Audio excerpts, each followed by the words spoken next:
جب بات ہو بارگاہ رسالت میں حاضر دینے کی کہ دنیا میں اس پاک بارگاہ سے بڑھ کر کوئی بارگاہ نہیں. مدینہ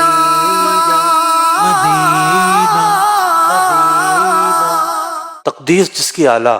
قرآن یہ کہتا ہے کہ ان کے در پر جاؤ تو وہاں جا کے آواز بلند نہ کرو، اور خود جب انہیں پکارنا ہو اس طرح نہ پکارو، ایک دوسروں کو پکارتے ہو. سارے لوگوں کی تقدیس ایک طرف، ان کا احترام، ان کا اسٹیٹس، ان کا منصب، ان کے منصب کا احترام ایک طرف، اور نبی اکرم علیہ السلام کا جو احترام ہے سب سے بڑھ کر ہے. جب ایسی بارگاہ میں جا رہے ہوں تو ہمارا تو رواں رواں جو ہے وہ متوجہ ہونا چاہیے. ایک طرح سے تو جب مدینہ منورہ بندہ پہنچتا ہے تو اس کی کوہنیاں آزاد ہو جاتی ہیں. مکہ مکرمہ میں یوں چل رہا ہوتا ہے، عورتوں سے مسئلہ ہو جائے طواف کی حالت میں خاص طور پر.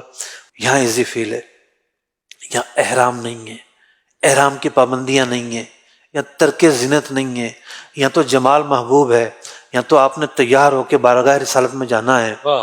تو یہاں آسانیاں بھی ہیں، لیکن یہاں جو دل ہے اس کے لیے مشکل ہے کہ وہ کہاں ہے، اس کے اندر کتنا احترام ہے، کتنا ادب ہے.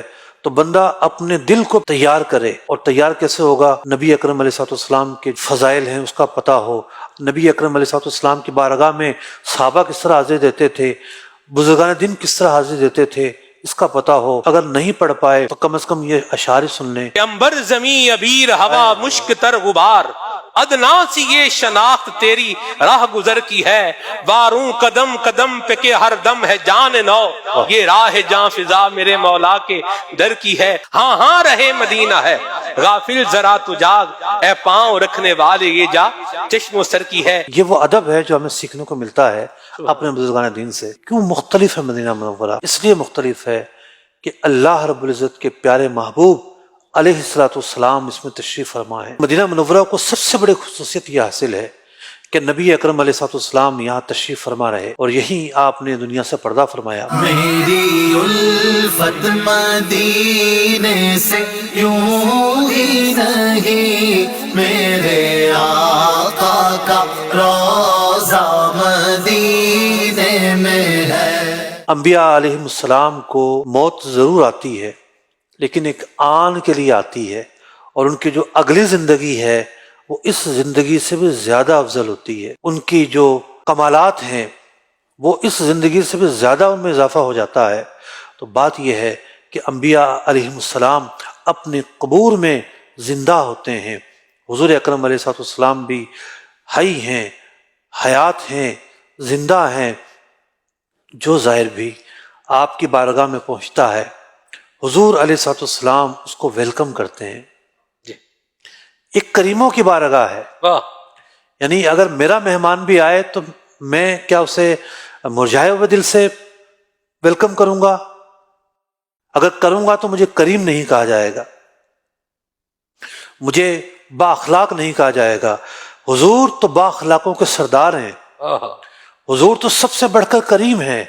تو آپ کی بارگاہ میں جو زائر پہنچتا ہے وہ آپ ہی کے لیے تو مدینہ منورہ آیا ہے، اور کیا مقصد اس کے آنے کا؟ اور قصد بھی یہی کرنا چاہیے. اور زندگی میں ایک بار تو یہ قصد کرنا واجب ہے کہ صرف اور صرف قبر انور کی زیارت کے لیے جا رہا ہوں. یہ تصور باندھ کر جائے کہ میں حضور کی بارگاہ میں جا رہا ہوں. جب میں السلام علیکم ایھا النبی کہوں گا تو وہاں سے آواز آئے گی وعلیکم السلام. کچھ خوش نصیبوں کو وہ آواز سنائی دیتی ہے، کچھ کو سنائی نہیں بھی دیتی، لیکن کچھ کو سنائی دیتی رہی ہے. جب یہ بات طے ہے کہ ہماری آواز سنہری جالیوں کے پاس ہم نے سلام کہا، آہستہ سے آواز میں کہا. ادب بھی یہی ہے کہ ان کی بارگاہ میں آواز بلند نہ کی جائے. پھر آگے جا کے حجرہ مبارکہ، پھر وہ دیوار، پھر نیچے قبر انور.